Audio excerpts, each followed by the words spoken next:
ഇവനിത് ചലിച്ചുകൊണ്ടിരിക്കണേ. പിള്ളേരൊന്നും എണ്ണിട്ടില്ല, ഞാനും ഇപ്പോഴേ ഇനി എണ്ണിട്ടുള്ളൂ.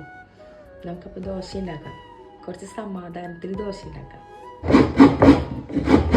ഇന്നപ്പോൾ ദോശയ്ക്ക് നാളികേരി ചമ്മന്തി ഉണ്ടാ. ഫസ്റ്റ് തന്നെ നാളികേരി ചെറുകി കഴിച്ചേച്ച് ഒരു വലിയ പണി കഴിഞ്ഞ പോലെയാ ചെറിയിട്ടെ. അങ്ങനെ നാളികേരൊക്കെ ചെറുകി കഴിഞ്ഞു. ഇത് ഫ്രിഡ്ജിൽ വെക്കട്ടെ. അപ്പം നമ്മുടെ ചട്നി അരയ്ക്കാനായിട്ട് മുളക് പൊടി, ഉപ്പും പിന്നെ ഉള്ളിയില്ലാത്തതുകൊണ്ട് സബോള അരയ്ക്കട്ടെ. മിക്സിയിൽ ഓടാക്കി സൗണ്ടിലിട്ട് ശങ്ക് കഴിച്ചു വന്നു. അങ്ങനെ എൻ്റെ സമാധാന ദോശ അവസാനിച്ചു. ചട്നി അരച്ച് കഴിഞ്ഞിട്ടുണ്ട്.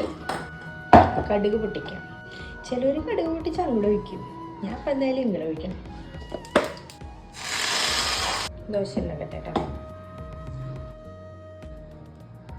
അപ്പോൾ ശരി, നമ്മുടെ സമാധാന ദോശ വ്ളോഗൊക്കെ കഴിഞ്ഞു.